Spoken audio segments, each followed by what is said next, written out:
So Dr. Weiss, I always want to know what our sleep look like as we age, right? I think people keep on asking me this question. A lot of people have the idea, okay, our sleep possibly change as we age, but is that true? How does it change exactly? Yeah, so that is true that our sleep changes as we age. So in general, our sleep gets lighter. We wake up more frequently through the night. It may be more difficult to fall asleep also. And also we tend to go to bed earlier and wake up earlier the next day. So those are I would say the more traditional, more common changes that we observe in sleep as we get older. But one thing that is interesting to say is that the need for sleep doesn't change much. So if you look to an adult that usually needs 7 to 9 hours of sleep per night, an older adult still needs about 7 hours of sleep per night. So although there are physiological changes happening in the sleep, the necessity to sleep is still almost the same. Oh, that's very interesting. So we can really separate those things. Yes, yes, and it's a good way to evaluate also how sleep is affecting the physical or cognitive performance for an older adult by asking them, how is your sleep quality? Because we want to make sure that with the physiological changes that aging brings to sleep, they're still able to achieve good sleep quality, or they are waking up the next day not having excessive daytime sleepiness or not feeling fatigue. We still want to be able to achieve good sleep quality despite of the changes.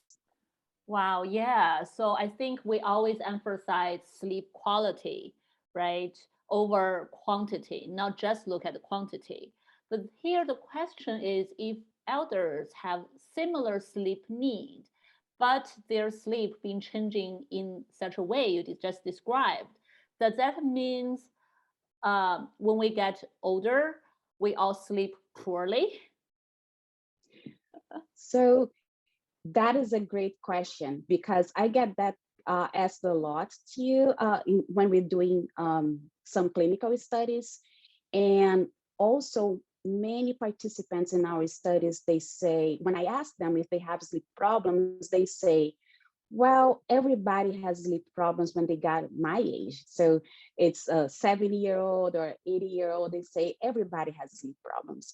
But the truth is that we should be able to still have good quality of sleep, even though those changes are happening. And that's why it's so important for us as sleep scientists and clinicians to have an accurate evaluation of the sleep in older adults, and also have the right interventions to help them sleep better. Hmm. So there's always hope, right? No matter what age you are at, I think it's important to understand what's the normal sleep look like for your age. If you're not feeling like you are sleeping well, then find the resource and expert to help you. Exactly. That's exactly our point. So for someone, see if they think, well, everyone get my age sleep poorly, and then they don't seek help. What are some consequences for elders who, have a lower quality of sleep? Some of the consequences that we see are for physical and for cognitive performance. So for physical performance, we see several studies pointing out the correlations with poor sleep quality and risk of falls. So they're more likely to fall and have some physical injury because of poor sleep quality. But our team here at the University at Buffalo, we look more at the sleep quality and cognitive performance. So for example, we can make assessments for memory, for mood, and for executive function. And we see the correlations between having a poor sleep quality and have memory impairment, poor executive functioning, and also more likely to have depression. Wow. So sounds like all these things, right? When people, I know a lot of people would treat those separately, or I have memory problem, or I have mood disorders, but rarely people link those with sleep. Yes, that's correct. And sometimes too, when we are recruiting participants for our studies, we observe that because of memory impairment or because of mood disorders, older adults are recommending some medications that actually affect their sleep. Oh, So then makes the problem even worse in the end of the day. So polypharmacy is an issue among the geriatric population, but specifically for sleep and cognition, we're trying to have a different approach for that. right. That's very interesting question. I'm thinking, when is that like a certain someone, right? Think about themselves. Do you have the sleep problem first, or you have other problem first? Because sleep could be a root cause of all the other things, but also sleep could be a symptom of like depression and other things. So is there a way for someone to tell apart or do some self screening to understand what the problem is exactly? Yes, so we've been looking at how to have an approach for this issue specifically with the geriatric population. So, for example, some studies report that sleep is a mediator for cognitive impairment, and some other studies look very interesting to the physiology of the brain and how sleep has important participation in maintaining the physiology of the brain, specifically for the glymphatic system that is kind of the cleaning mechanism that our brain has, cleaning like quote unquote mechanism that our brain has to remove all the accumulation of toxins or molecules during sleep. So on that sense, then sleep is probably part of the mechanism of cognitive impairment, right? Because if you're not sleeping well, the glymphatic system is not working well to remove those molecules, for example, beta amyloids that are associated with Alzheimer's disease. So it's very much chicken and an egg situation. Who comes first? Is the chicken or the egg? The way that we approach that is looking at sleep first. So we have the possibility to look at study participants in a longitudinal way. So we can recruit them when they are, let's say, 60 years old for physical activity, nutritional programs, and also for sleep assessments. And then we can have a longitudinal input for their sleep patterns and start to correlate how early we can see changes in sleep patterns that will reflect cognitive impairment. So very mild cognitive impairments to give us the opportunity to have a good intervention, either with exercise intervention, nutritional intervention, or cognitive behavioral therapy to help them sleep better and hopefully to postpone as much as we can having those negative impacts that lack of sleep cause in older adults. Oh, that's great. Yeah, so seems like no matter what's happening, if we are not sure, right? Always put some attention to sleep. Try to see whether Yes. sleep can be improved somehow. Yes, I would say that sleep is a key component that we definitely should look at that first. And if we think from a perspective, for example, for what type of assessments we want to make, right? So you can do an MRI or a PET scan to the brain to see what's going on there. But it's much easier to have some gold standard surveys, for example, for sleep quality, or to have an actigraphy or a Fitbit to look at sleep and wake patterns. So I think sleep is not only a vital information, but also it's easy and more affordable for us to approach as clinicians and as scientists as well. Right. Great. I think that's a very important information for everyone who are listening to understand, even for the people outside of our field, right? If you are bothered by sleep problem, or you have family members have all these problems, and also try to look into sleep first.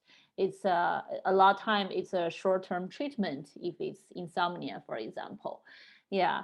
But then that remind me, since you just mentioned cognitive functioning and Alzheimer disease, I know there are quite some myths out there, some scary theories saying if you sleep poorly, you don't sleep well. When you get old, you will have Alzheimer's disease. What do you think about that? Oh, yes. So those studies that they came out within the past year, and they were in the news also. And I found fascinated to read those studies and see, for example, one of them, they start having a longitudinal study as well. And they start looking for individuals when they were 50 years old and then 60 and 70s. And they find out that those individuals around 50 years old, they're starting having sleep disturbances and sleeping less than 6 hours per night.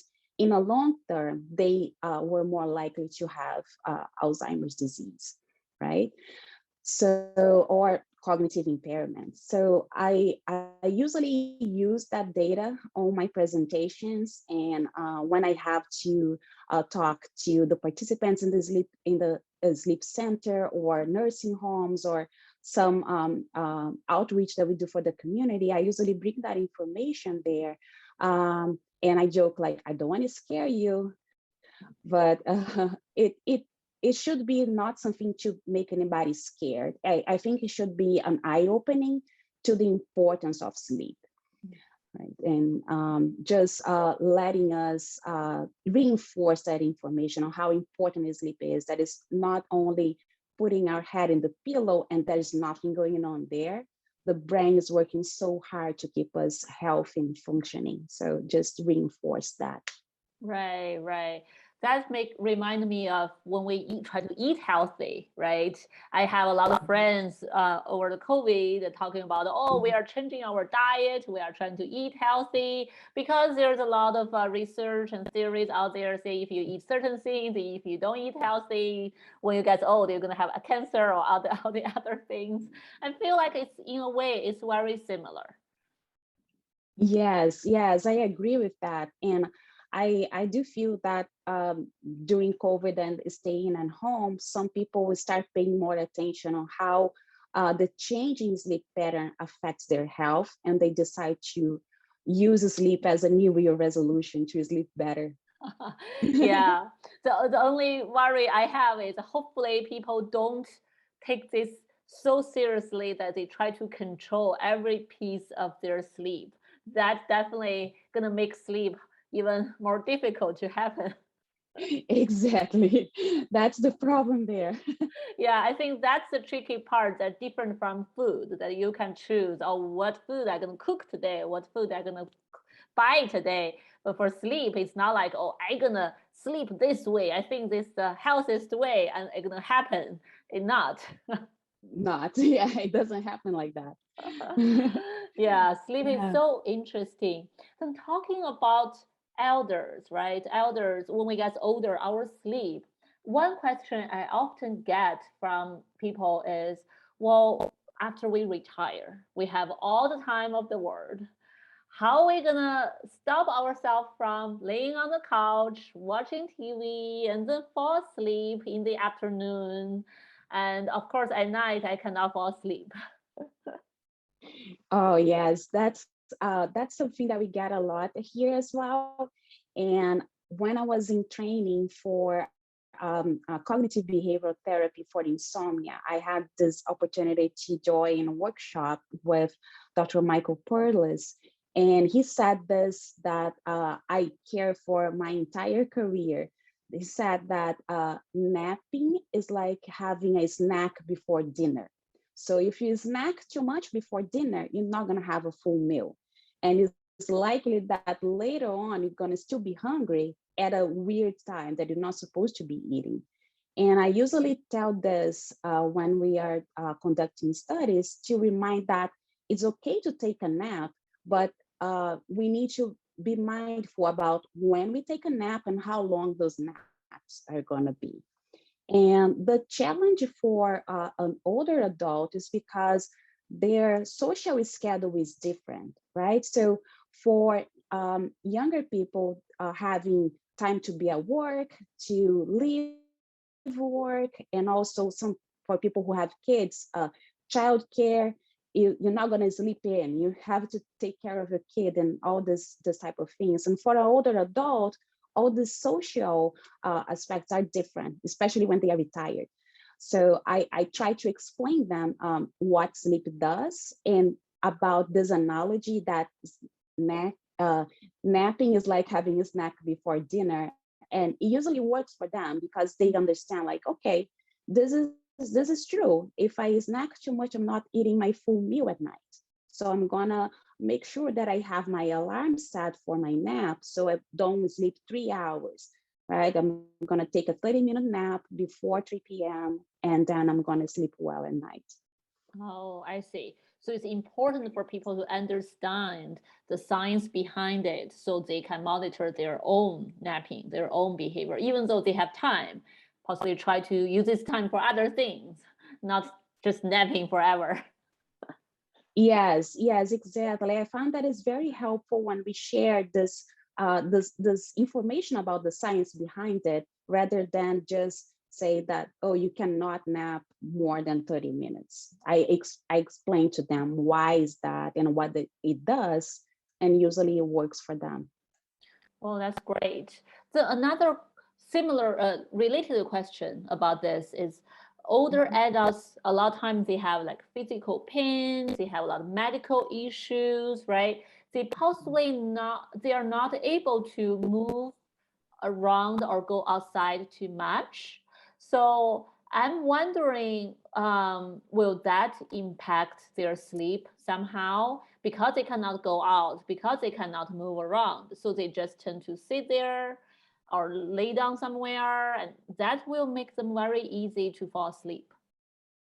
Yes, that's definitely a challenge. We have some older adults in situations like this that they cannot, that the mobility is limited. So either they use a walker or a wheelchair, or they need somebody to help them moving around.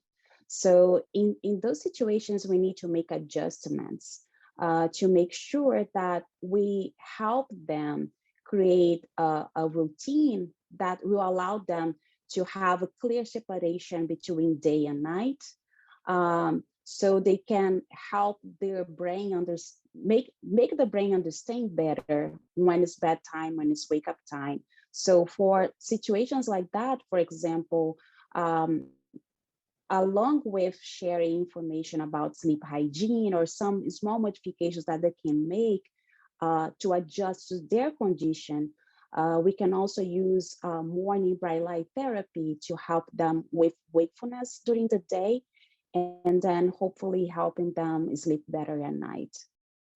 Oh, I see. So there are certain ways of adjusting the treatment to them. Yes, yeah. So, for example, we had one situation where the study participant or somebody in the community asked about this.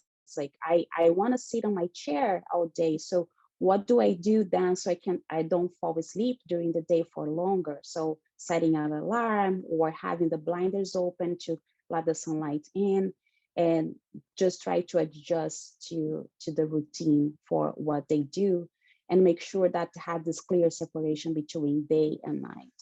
Yeah, that's great.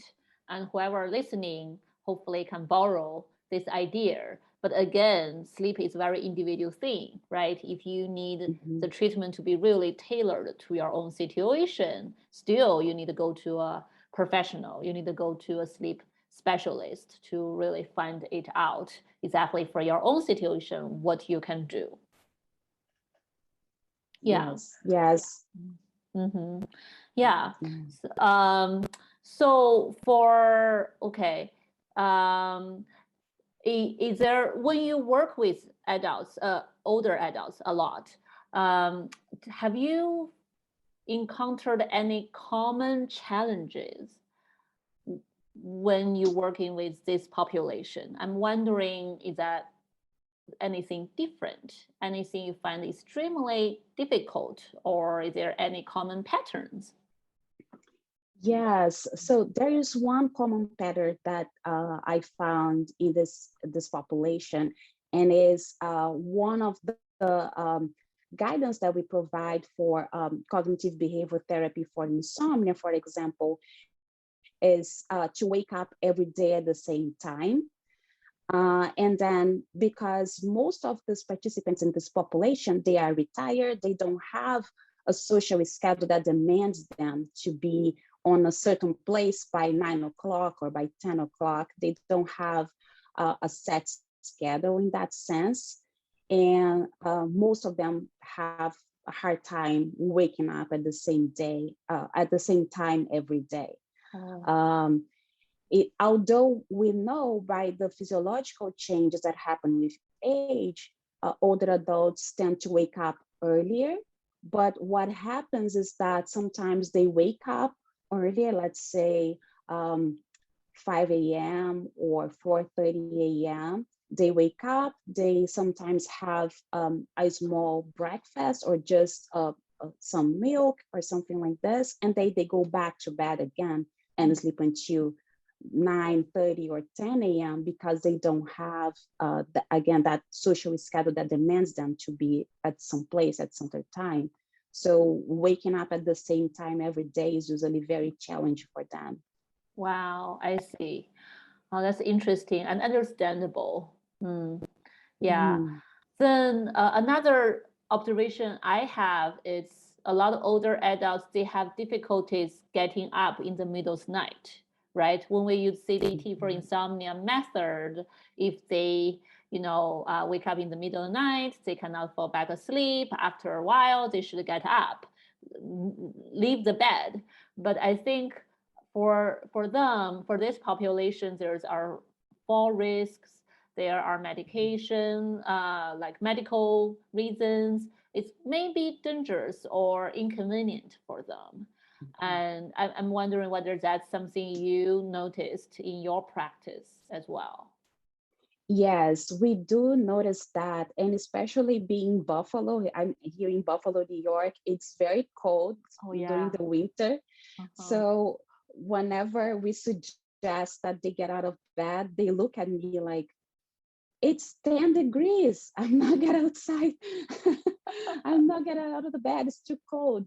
So we try to make adjustments for that also. So for example, for the risk of falls, we recommend, for example, having a light with dimmer lights that is not too bright, but enough for them that they can see where they are stepping and make sure that they are not falling when they have to get up. Or sometimes some recommendations, for example, having a chair close to your bed. So if they can get up and just sit on that chair until they can see exactly what they're doing and then get out.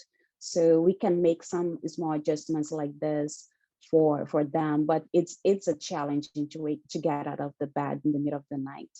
Right, definitely. And remind me of one of my patients. She's in China, in northern China, and also very cold, snowing in the winter time. So she tweaked this herself. She told me what works for her is she just wake up and switch her position totally. So head to Nice. toe, toe to head, right? And lay down Nice. there. And when she feels sleepy, she return back. returns back. That's a good strategy. It's an alternative. She's changed the position, so the brain is still recognize when the sleep position is. Yes, and it is not she's not getting out in the cold. So it's a Yeah. good strategy.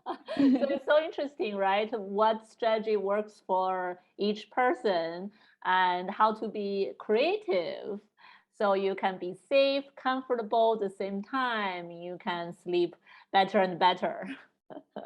Yes, I like that strategy. I think I'll write that down because somebody needs some alternative. I can share this one. Yeah, yeah, give it a try and see whether anyone else, right, can benefit from that. That would be really fun. Yes. Yeah, Yes. so this is amazing. This is really interesting, I think, important topic. And I think every single one of us eventually gonna have to face. Right now, we all possibly have older family members. We have to think of eventually ourselves will go through this necessary life stage. I think really understand what's happening behind it, the science behind it, and not be too panicky about aging and sleep. Definitely, I think would be helpful for us. Yes, yeah, and I usually when I have to make presentations for the research group or to talk to potential research participants, I start showing a picture of the Golden Girls. There was this famous TV show here in America in the 80s, and then I show a picture of Jennifer Lopez because so when the Golden Girls came out, they were in their 50s. Some of them were in their 50s, and the image that we have for an older adult uh, 30 years ago or 40 years ago is that gray hair, very frail, unable to do much things, unable to participate in the society so much. And then today, when we look to somebody that is 50s, is like Jennifer Lopez, up and going, in great shape, So I usually show that to say, hey, the ideas that we have about growing older are changing because we are changing. So it's important for us to follow how the science is promoting health and wellness as we get older. Mm, I see. Yeah, Yeah. sorry, I have a message coming in, but that can be cut off. Okay. I cannot control my computer. I don't know how to turn it off. Okay. Yeah.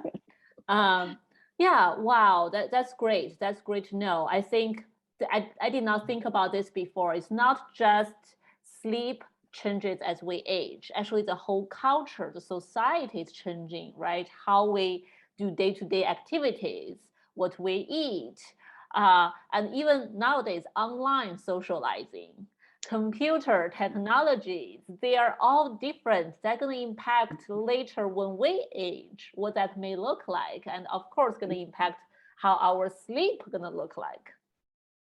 Yeah, so it's a total is a global change, I would say, and it's so good that we can have sleep as a tool to evaluate how we are stepping into this new step of our lives. With am I gonna be well and healthy because I'm sleeping well, or can I use sleep to support me to age well? Yeah, I like that. So today I think we cover a lot of very important and wonderful topics about sleep and aging. And I want to, I know you, Dr. Weiss, you have a great Instagram account. You do a Mhm. lot of public education and lectures. So if any of our audience are curious about your work, want to follow you on one of the social media platform or know more about your work, where can they find you? Yeah, so I have this Instagram account that is called Dr. Weiss Sleep Education. That's where I share about basic sleep science in a way that it can be applied to daily life or that can be understood by everybody. So it's that the Instagram, I try to keep it very light and bright and funny, and hopefully to uh, all the audiences to be looking into that and see how sleep is important for life. That's wonderful. I think that's so important, right? For people to understand the sleep knowledge. For every single person should be able to find it easy and light and fun. And I think that's great work you are doing. I will put that IG account in our show notes. So everyone who listens to this will be able to have access to it. Oh, that's wonderful. Thank you. Thank you so much. Thank you. So near the end of our show, do you have any last wisdom you want to share with everyone who are listening? Yes. So I want to share that sleep is one of the vital things that we can have in our body to connect our physical and mental health. So let's use sleep as this powerful tool to age well and live better. Wonderful. Thank you so much, Dr. Weiss, for offering this wisdom to us all. And I'm sure our audience take a lot from this. If that can help reduce any little bit anxiety of aging and sleep, and anyone can carry back home some useful tips and information, I think that would be so great. Thank you. Thank you so much, Dr. Ishan. Thanks so much. I love the podcast and I appreciate the opportunity to be here and share the science. Great. We will have to get you back to our show in the future to share more, since there's so much Thank you. more. Thank you. I love that.